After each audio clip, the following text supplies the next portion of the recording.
Okay guys, so I'm gonna make an updated video on the video I made 10 years ago. Getting charged with a domestic battery, a misdemeanor domestic battery. What has happened 10 years later? Okay, so I'm gonna talk a little bit about that, what happened 10 years ago, and then I'm gonna go into what's been going on. So, not much detail because this is my opinion, but I got into a fight with an ex-boyfriend. He was doing things to me, I was doing things to him. He ended up calling the police. My opinion is, I think he was scared maybe, but some part of it I was like he wanted to f me over because he still tried talking to me years later. Has tried talking to me a year ago. Tried to add my sister on Facebook. Okay, that's my opinion. Why are you? If you're scared of me, because if somebody did something to me and I had to call the police, I would not want them around. That's that. 10 years ago. I was so sad, so depressed. Yes, it was my fault. Yes, I should have walked away, but I was 18 years old. Okay? 18 years old. This happened in the summer of, not summer, but like kind of the summer of 2012, winter time, December 2012. And then the case went on to 2013, so I was charged in 2013. I did get arrested. I'm gonna talk about everything. I remember the police came knocking on my door. Never been in trouble, never gotten arrested, never got into a fight. I was not that type of girl. I was a little skinny ass girl. Why am I gonna go out fight and have at it? No, I never was that. They came knocking on the door. They said, mind it was a Sunday, and I used to go to church back in those days because I was so lost, and I was going to church by myself, and I needed help. But I was like, I didn't know who to reach out for help. I tried to reach out to one person, an older person, but they were not. They were like busy, and I was like, I don't want to bother them again. Like I tried. My parents and I didn't have the best relationship when it came to communication, so I didn't have nobody. So I was going to church, and during that time, I had a big ego, and I felt like you're gonna do that to me.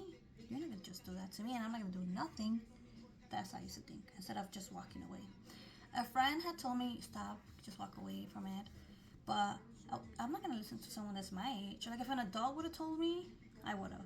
Okay. So yeah, they came knocking on my door. It was a Sunday, going to church. I had bought a cute little shirt at Rainbow, I think, or Discovery. They asked for me. I look such like a good girl. Mind you, when they came to my house, my windows were broken because this person had broken my windows. A lot of more things had happened, but that happened. They came knocking on my door, and they were like, "We're looking for this person." I was like, "It's me." I look like such a good girl that they didn't handcuff me until I got. They took me to the police station, and I remember that when they took me to the police station, there was a woman police officer. She was like, "Como que me regañó," como she yelled at me, and I wanted to cry. Like she was like, "You shouldn't be doing that. Like what's wrong with you?" Like she was, you know. So then my parents, thanks to my uncle, let my parents borrow some money so that I was bonded out. So I was out Monday night. So I spent the whole Sunday there. They took me to that jail, but I couldn't be there because there's only men in that jail. So they took me to another one, little police station jail, whatever you want to call it. I don't know how you call those things. Took me to another place, and then I was there with like this girl that looked like she was like on drugs because she was like this, like she looked like bad. So then in the morning, Monday morning, like 5 in the morning, they put these zipper ties things, like plastic things, and they took us to in a car, and then they took us to 26th Street. If you know, you know. And then we were there, and there was a girl, a big woman with red hair. She looked white woman, fur coat. She looked like she was a pimp slash prostitute. And then there was the bathroom. The bathroom had a little brick wall. Well, it was a little bit because I was taller than this little brick wall, where it covered the toilet and then the jail cell, where it was a bunch of them. I forgot the name, what you call those things, but there's a name for that. I remember I was using the bathroom and I had my period. asked for a period. They gave me a big ass pad, I remember. But I remember going to the bathroom, using the bathroom, and I look up, and there was that lady that was looking at me. Scary girl, big girl. And then it was like, everybody's like, what you do? I was like, oh, domestic battery. They thought I beat my parents because I look so innocent. But I'm like, no, it was my ex. So then everybody gets in line, and you go in line because you go to the judge, right? Going to court, the court. So everybody's going in line. They're all talking. Ha ha he. They go in to the court with the judge. They come out crying. They come back in crying. So like this, and that. So then I'm like, okay. I'm like, I honestly, one day I went to the court place. My mom and my dad, my sister and my dad were in the little, what's it called? Where they could see you in those seats. I forgot the name, sorry. And they were there, I remember, and then the judge said this much. And I was like, that's when it hit me too. I was like, I didn't cry, but I'm like, shit. Like, I mean, I don't think that's when it hit me until later, because then after that, after that you go into like this process of like, they put you through this detector, they do this, they do that. And I didn't get like naked or nothing, none of that stuff. But that's when I had to call, and I was like, oh, it's 10% of this much, because it was like thousands of dollars. And I'm like, fuck, I'm gonna stay here. That's when I realized, when I was on the phone, because the police officer told me this amount. And I was like, oh my god. And my sister's like, oh no, we already paid it. I'm like, so then I go into a different cell where the girls that were bonded, is that the word? Bonded out, were there. I remember our lady. I was like, honestly, I looked like one of the youngest. I met someone else. I remember I met someone else who said she was going to Foot Locker because she had a warrant and they arrested her. But I don't know why. She was there too.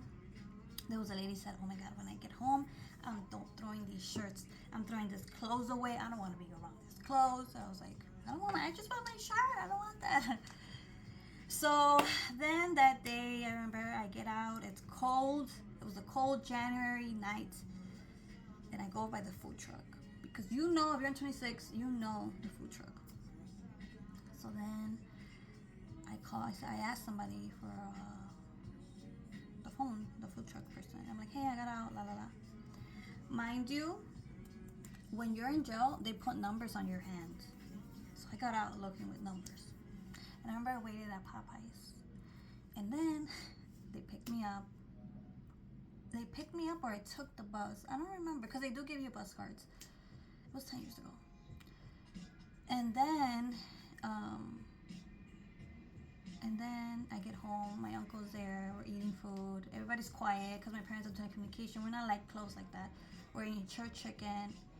And then my uncle breaks the ice. Like, how was it in there? And then everybody started laughing. Like, it was awkward. So that's kind of what happened that day that I got arrested. Like I said, I'm sorry, I went into this little story time, but what happened after, I felt like my world was closed off to me. I felt like I was never going to succeed. Google, everything was bad. Don't even try this, don't even try this, don't even try this, don't even get your license, don't even do this. But I said, I'm still going to go to college. I don't give a fuck what Google says, what these people are saying online. So I was working at Dunkin' Donuts. I was going to college. Then I got sick with ulcerative colitis, and I honestly feel like the stress of that situation is what caused me to get ulcerative colitis. And I've been dealing with my illness for so many years, and it sucks because I have to, I cannot get an expungement for this charge. I have to get a governor's pardon. The governor has to forgive me, so it has to go to him personally. From last time I checked, because 5 years I did try to go to a lawyer, and he had told me, like, this is the process. If you have to tell me everything, and honestly, I wasn't ready to open those wounds yet, because it was a lot, because I felt like I was fucked over. I felt like it wasn't fair. Like, I felt so many things. Like, it was my fault. I should have walked away. But that person also did things to me. And even the judge was like, well, if this happened, why didn't you call the police, But it was my fault too. It was my fault. Like, I added to it. I made it worse. I started it probably. So governor's pardon. I said whatever. I'm not gonna get it. I'm gonna get him. I already got my degree. I haven't been in trouble. It's been 5 years. La la la la. So I didn't go that governor's pardon route. But every time I do apply for a job, I'm very very honest. I still have a fear where I'm like, oh, they're probably not gonna give me the job because of my background. I'm trying to go into like a tech role and do data analytics, and I thought I want to do criminal intelligence analyst, but I just seen a post where some of the qualifications were you need to have no criminal background, no misdemeanor, not even up to 10 years ago, nothing, none of that. You have to have a clean background. So my mindset has changed so much that if I were to see that back then and I wanted to do what I want to do now, I would be like, oh my god, I'm never gonna succeed, I'm never gonna do this. But my mindset has changed where that's fine. I don't have to do this. I can do something else in data analytics. It's fine. Yeah, and again, like not getting in trouble. That's number one. Like never getting in trouble. Oh my god, I'm so sorry. I want to go back to what happened after. It's like a long story. I'm sorry. Okay, so after that, getting arrested, I'm random, just came to me. I had to do anger management, and I was one of the only girls, the youngest one. It was all men. It was something else, like crazy. And I was going all the way up north because I had to do like 30 something hours or something like that. I had to see a social worker at the courthouse, like what else? That's it. And I did everything I had to do. They put a restraining order where I couldn't get close to the guy and the sisters. Right at the crazy thing, when that expired, the 6-month restraining order where I couldn't be around them, he messaged me right away. So that, there you go, tells you whatever it needs to tell you. Okay, so moral of the story: don't get in any more trouble. Believe in yourself.